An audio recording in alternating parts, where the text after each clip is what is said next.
There is a season that does not feel like a season at all. It feels like an ending. The job is gone. The marriage is gone. Or maybe it never even started the way you hoped. The person you loved is in the ground now, and the house is too quiet, in a way it never used to be. You keep waiting for the part where it starts making sense, and it doesn't come. Not this week, not this month, maybe not this year. You've probably had someone tell you it happened for a reason. Maybe they meant well. Maybe you wanted to throw something at them anyway, because right now it doesn't feel like a reason. It feels like ruin. It feels like something in you got taken apart and nobody handed you the instructions for how to put it back together, or even a promise that it would ever go back together at all. Some mornings you function fine. You make the coffee, answer the emails, smile at the right moments.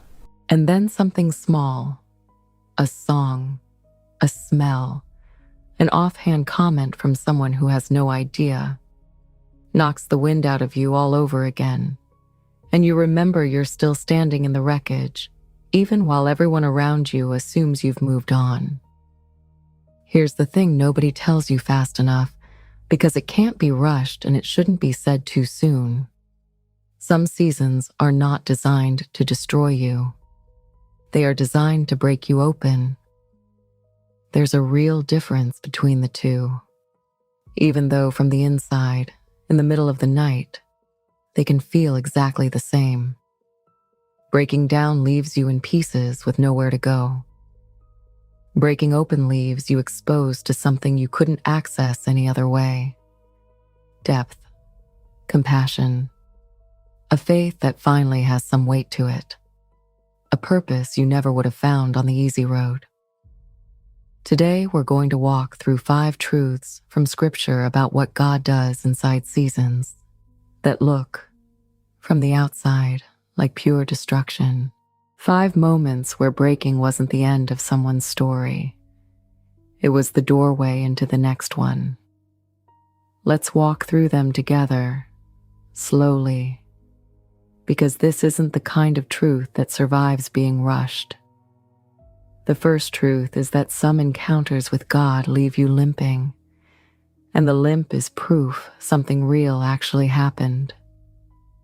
Jacob spent a night alone at a place called Peniel, on the edge of returning to a brother he'd wronged decades earlier, terrified of what the morning would bring. A man came and wrestled with him until daybreak. Genesis 32:24 simply says, "A man wrestled with him until the breaking of the day." Jacob didn't let go, even as the fight dragged on for hours in the dark, even when he had no idea who he was actually grappling with. Genesis 32:25 tells us the man touched his hip socket, and Jacob's hip was put out of joint as he wrestled with him. One touch, and the injury was permanent. Jacob still didn't release his grip. He demanded a blessing instead, and that's when everything shifted. Genesis 32:28 records the words that changed his identity forever. "Your name shall no longer be called Jacob, but Israel, for you have striven with God and with men, and have prevailed." Jacob, whose very name meant deceiver, walked away as Israel, one who strives with God. He also walked away limping. Genesis 32:31 tells us plainly, he was limping because of his hip as the sun rose over him. The blessing and the injury arrived in the same night, from the same encounter, and neither one canceled the other out. Jacob didn't get a new name and a healed hip. He got a new name and a permanent reminder of the night he refused to let go of God, even while being broken by Him. Some struggles leave a mark precisely because something real happened in them, not despite the wound, but through it. Consider the timing of it all. This wrestling match happened the night before the most terrifying day of Jacob's life. Hours before he expected to face a confrontation he'd been dreading for 20 years. He didn't get healed and rested, and then sent out to face what scared him. He limped straight into it, still sore, still shaken from the night before. Sometimes God doesn't wait for us to recover before asking us to walk forward. Sometimes the wrestling match itself is the preparation for the very next thing we're afraid of. The second truth is that God does not discard what's marred in his hands. He reworks it. Jeremiah was told to go down to a potter's house and watch him work, and what he saw there became one of Scripture's clearest pictures of restoration. Jeremiah 18:4 describes exactly what happened. The vessel he was making of clay was spoiled in the potter's hand, and he reworked it into another vessel as it seemed good to the potter to do. The clay didn't come out right the first time. Something in the shaping process went wrong, collapsed, warped under the pressure of the wheel. A potter with less patience might have thrown that ruined lump aside and started with fresh clay. This potter didn't. He kept the same material, still spinning on the same wheel, and reshaped it into something else entirely. Not the vessel he originally intended, but a vessel nonetheless, formed from the very substance that had just failed. God draws the direct application himself in Jeremiah 18:6. Can I not do with you as this potter has done? Behold, like the clay in the potter's hand, so are you in my hand. The marring wasn't the end of the process. It was simply the moment before the reshaping began, still on the same wheel, still in the same skilled hands.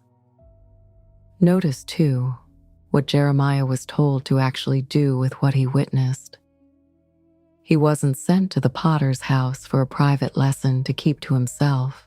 God instructed him to go tell the entire house of Israel what he'd seen, because the picture wasn't meant only for Jeremiah's own comfort.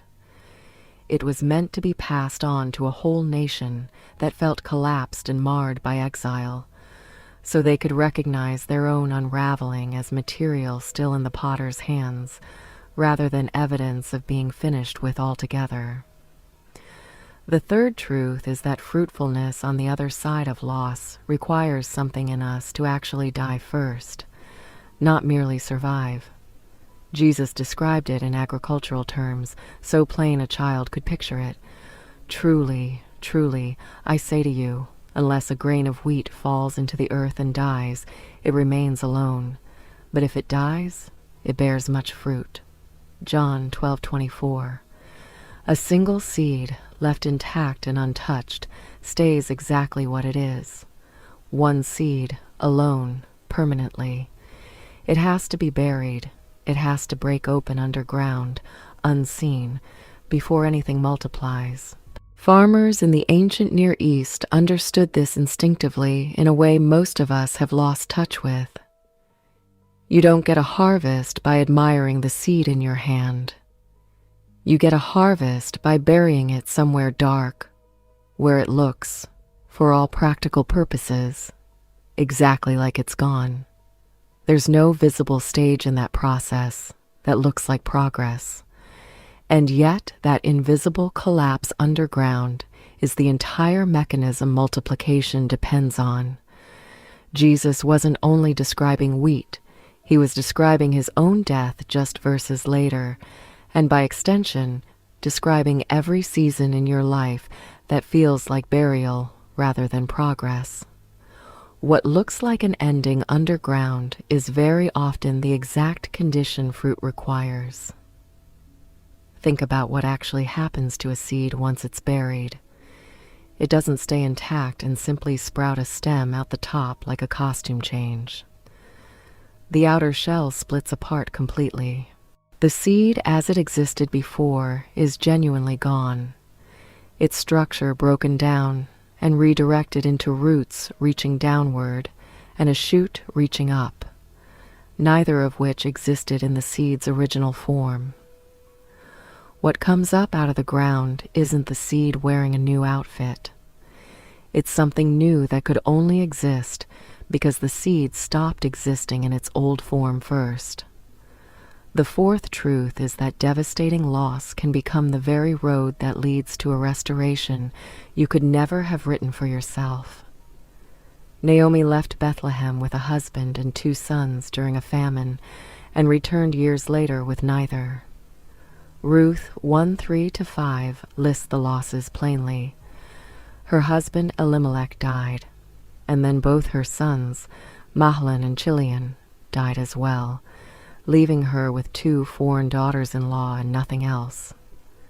She told the women of Bethlehem to call her Mara instead of Naomi, because, in her own words in Ruth 1:20, "The Almighty has dealt very bitterly with me."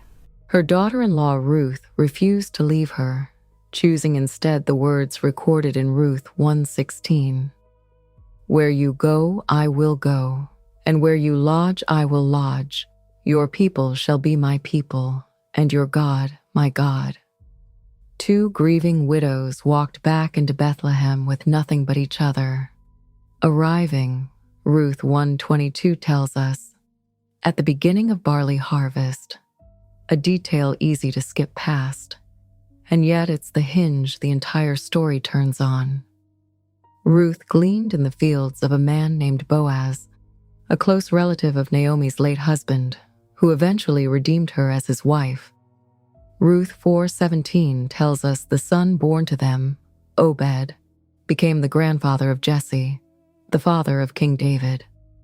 The women who once had nothing became, without either of them planning it, direct ancestors in the lineage that would eventually lead to Jesus himself. Their broken road was not a detour from the story. It was the road the story needed.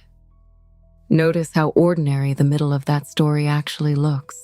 There's no dramatic miracle in the barley field, no voice from heaven directing Ruth to the right rows to glean in.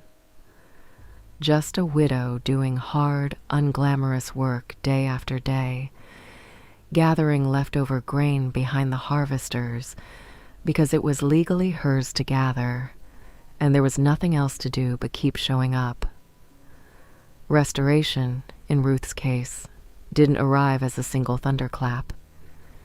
It arrived through months of ordinary faithfulness inside a story that still looked, from where she was standing, like plain survival.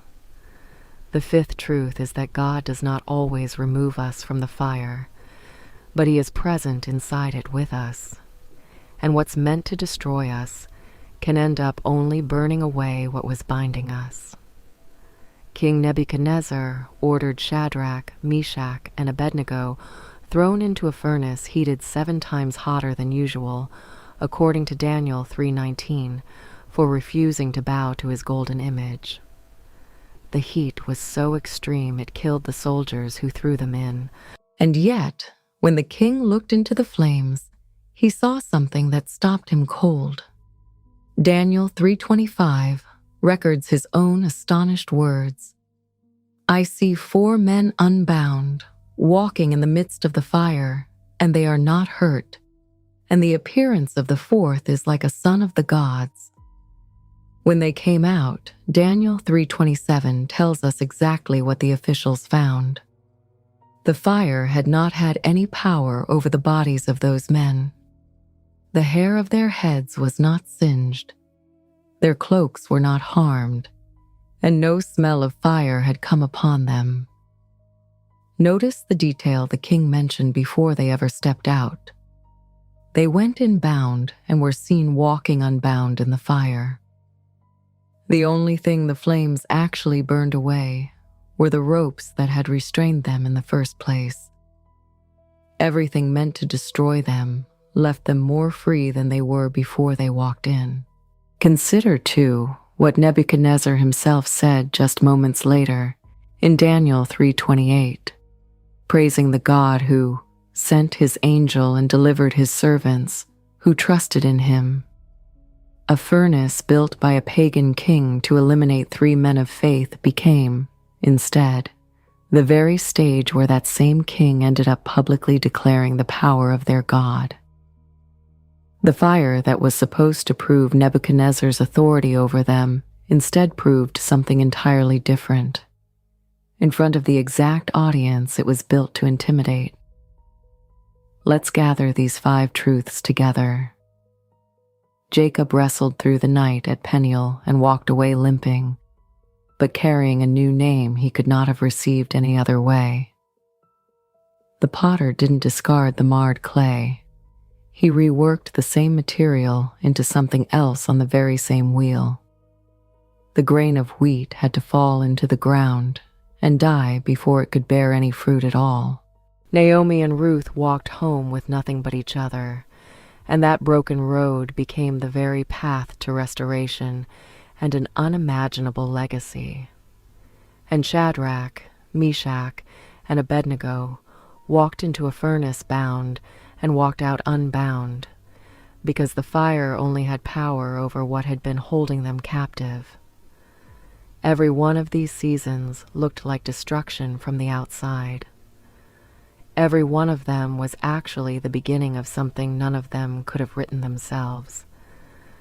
A dislocated hip, a collapsed vessel, a buried seed, a widow's empty hands, a furnace 7 times hotter than usual, 5 completely different kinds of breaking, and the same God quietly at work inside every one of them.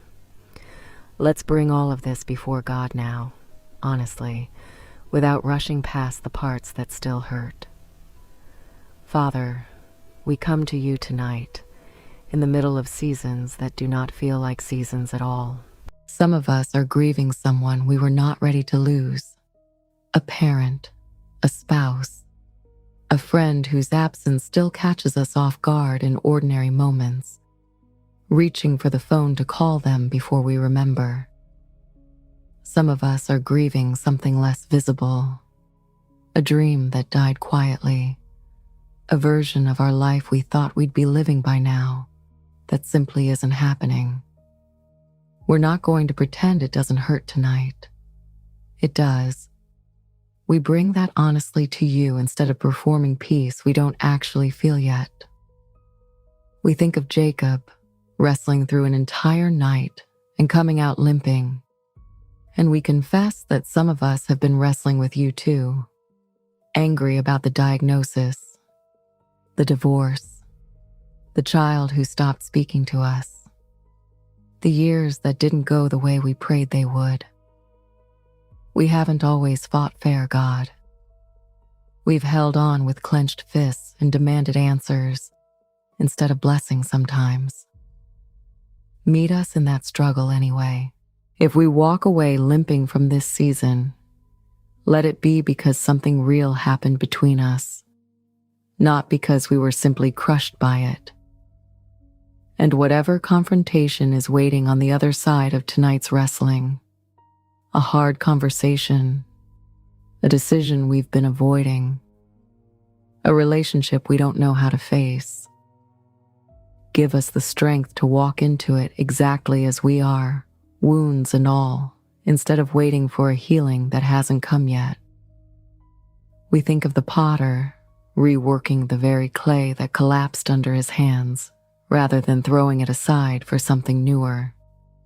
Lord, some of us feel like the ruined vessel tonight, the marriage that fell apart on our watch, the addiction we couldn't beat the way we hoped, the version of ourselves we're ashamed even to bring before you. We ask you not to discard us. Keep us on the wheel. Rework the very material of our failure into something we could never have shaped ourselves, the same way you did in Jeremiah's day, without ever needing new clay to do it. And whatever we're carrying that feels too far gone to be useful anymore, remind us that you have never once needed pristine material to do your best work, only material still willing to stay on the wheel. for those of us feeling buried right now, invisible, forgotten, underground in every practical sense. A season of unemployment nobody sees the effort behind. A quiet illness, a private grief nobody's checking in on anymore. Remind us of the grain of wheat. We can't see fruit from here. We can't see anything from here except dirt. But let us trust that the burial itself is doing something we're not yet able to witness. The same slow, invisible work that happens underground before any harvest ever breaks the surface. We think of Naomi, walking home with nothing, renaming herself after her own bitterness because she couldn't imagine anything ahead but loss. Some of us have done exactly that in our own hearts this year, quietly rewriting our own name to match our grief. Lord, we don't ask you to erase what we've lost. We ask you to do what you did for her. Meet us at the beginning of a harvest we can't see coming yet, and let the very road that broke our hearts become, somehow, the road that leads us home. And for those of us standing in something that feels like literal fire right now, a health crisis, a financial collapse, a public failure we can't hide from, we ask for what those 3 men had in that furnace, not necessarily rescue from the flames, but your presence inside them. If we have to walk through this, let us walk through it unbound rather than bound. Whatever ropes have been tying us down long before this fire ever started. Old shame, old fear, old patterns we couldn't seem to break on our own.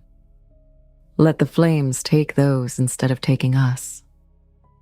We know, God, that you work all things together for good for those who love you, even when all things currently include something we would never have chosen for ourselves. We are hard pressed on every side right now, some of us, but not crushed.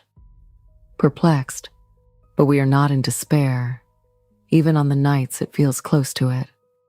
Hold that promise open in front of us tonight, not as a slogan to recite, but as something we can actually lean our full weight against while we wait for the morning to make more sense than tonight does.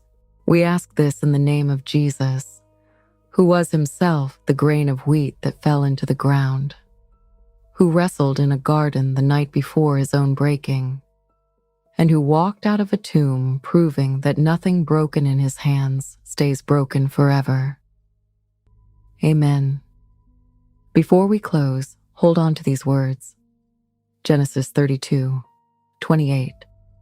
Jacob wrestled through the night and rose with a new name, Israel, and a blessing he could not have received without the struggle. Jeremiah 18:4. The marred vessel was not discarded but reworked into something new on the very same wheel.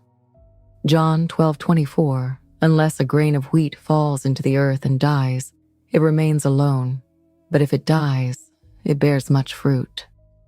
Ruth 1:16 and Ruth 4:17. A road paved with loss led directly to redemption, and a lineage neither woman could have imagined in her grief. Daniel 3:27.